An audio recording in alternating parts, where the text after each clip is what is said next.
ಪ್ರತಿ ತಿಂಗಳು ರೇಷನ್ ಅಂಗಡಿಯಿಂದ ಆಹಾರ ಧಾನ್ಯ ಪಡೆದುಕೊಳ್ಳುತ್ತಿರುವ ಕರ್ನಾಟಕ ರಾಜ್ಯದ ಎಲ್ಲ ಪಡಿತರ ಚೀಟಿದಾರರಿಗೆ ರಾಜ್ಯ ಸರ್ಕಾರದಿಂದ ಬಿಗ್ ಶಾಕ್. ರಾಜ್ಯದಲ್ಲಿ ದಿನದಿಂದ ದಿನಕ್ಕೆ ಹೆಚ್ಚುತ್ತಿರುವ ಬಿಪಿಎಲ್ ರೇಷನ್ ಕಾರ್ಡುಗಳ ಸಂಖ್ಯೆಯಿಂದ ಸರ್ಕಾರಕ್ಕೆ ಆರ್ಥಿಕ ಹೊರೆ ಉಂಟಾಗುತ್ತಿರುವುದು ಹಾಗೂ ಸರ್ಕಾರದಿಂದ ನೀಡಲಾಗ್ತಿರುವ ಎಲ್ಲ ಬಡವರ ಪಾಲಿನ ಸರ್ಕಾರಿ ಸೌಲಭ್ಯಗಳು ಅನರ್ಹರು ಕೂಡ ಪಡಿತರ ಚೀಟಿಯನ್ನು ಪಡೆದುಕೊಂಡು ಸರ್ಕಾರದ ಎಲ್ಲ ಯೋಜನೆಯ ಲಾಭವನ್ನು ಪಡೆಯುತ್ತಿರುವವರಿಗೆ ರಾಜ್ಯ ಸರ್ಕಾರದಿಂದಲೇ ಬಿಗ್ ಶಾಕ್ ನೀಡಲಾಗಿದೆ.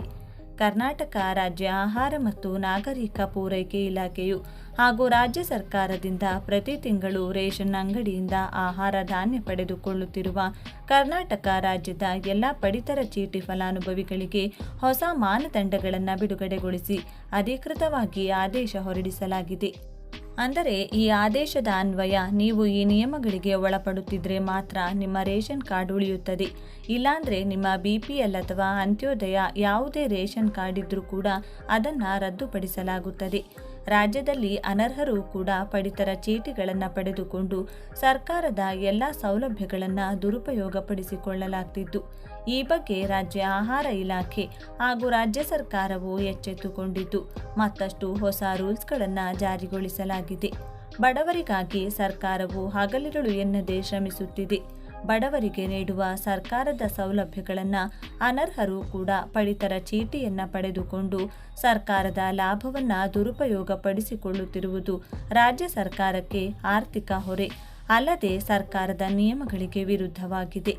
ಇತ್ತೀಚೆಗೆ ನಿಜವಾದ ಬಡ ಫಲಾನುಭವಿಗಳಿಗೆ ಸಿಗಬೇಕಾದ ಸೌಲಭ್ಯಗಳನ್ನು ಶ್ರೀಮಂತರ ಪಾಲಾಗುತ್ತಿರುವುದನ್ನು ಗಮನಿಸಿದ ರಾಜ್ಯ ಸರ್ಕಾರವು ಮತ್ತಷ್ಟು ಬಿಗಿ ಕ್ರಮಗಳನ್ನು ಜಾರಿಗೊಳಿಸಿ ಅಧಿಕೃತವಾಗಿ ಆದೇಶ ಹೊರಡಿಸಲಾಗಿದೆ. ಈ ನಿಯಮಗಳ ಪ್ರಕಾರ ಇನ್ಮುಂದೆ ರಾಜ್ಯದಲ್ಲಿರುವ ಪಡಿತರ ಚೀಟಿಗಳ ಸಂಖ್ಯೆಯೂ ಕೂಡ ದಿಢೀರನೆ ಕಡಿಮೆಯಾಗಲಿದೆ. ಅಂದರೆ ಪ್ರತಿ ತಿಂಗಳು ಕೂಡ ಪಡಿತರ ಚೀಟಿಗಳನ್ನು ಲಕ್ಷಾನುಗಟ್ಟಲೆ ಬಿಪಿಎಲ್ ಮತ್ತು ಅಂತ್ಯೋದಯ ರೇಷನ್ ಕಾರ್ಡ್ಗಳನ್ನು ಬಂದ್ ಮಾಡಲಾಗುತ್ತದೆ.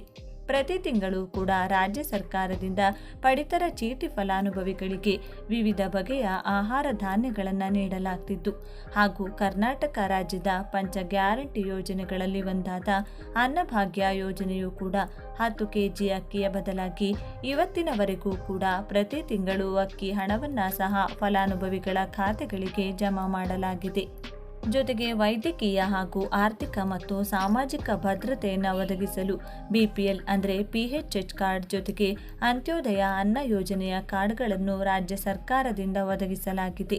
ಈ ಎರಡೂ ಬಗೆಯ ರೇಷನ್ ಕಾರ್ಡ್ ಇದ್ದವರಿಗೆ ರಾಜ್ಯ ಸರ್ಕಾರ ಮತ್ತು ಕೇಂದ್ರ ಸರ್ಕಾರದಿಂದ ವಿವಿಧ ಯೋಜನೆಗಳ ಮೂಲಕ ಅನೇಕ ಸೌಲಭ್ಯಗಳನ್ನು ಒದಗಿಸಲಾಗುತ್ತಿದೆ. ಈ ಎರಡೂ ಬಗೆಯ ರೇಷನ್ ಕಾರ್ಡ್ ಇದ್ದವರಿಗೆ ರಾಜ್ಯ ಸರ್ಕಾರ ಮತ್ತು ಕೇಂದ್ರ ಸರ್ಕಾರದಿಂದ ವಿವಿಧ ಯೋಜನೆಗಳ ಮೂಲಕ ಅನೇಕ ಸೌಲಭ್ಯಗಳನ್ನು ಒದಗಿಸಿಕೊಡಲಾಗ್ತಿದೆ.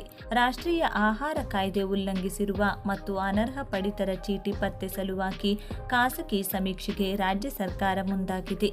ಈ ಮೂಲಕ ಅನರ್ಹರನ್ನು ಹೊರಹಾಕಲು ತಂತ್ರ ರೂಪಿಸಿದೆ. ರಾಜ್ಯದಲ್ಲಿ 44 ಲಕ್ಷ ಅನರ್ಹ ಪಡಿತರ ಫಲಾನುಭವಿಗಳಿದ್ದಾರೆ ಎಂದು ಪತ್ತೆ ಹಚ್ಚಿ ಕಾರ್ಡ್ ರದ್ದುಪಡಿಸಲು ರಾಜ್ಯ ಸರ್ಕಾರ ಥರ್ಡ್ ಪಾರ್ಟಿ ಸರ್ವೆಗೆ ನಿರ್ಧರಿಸಿದೆ.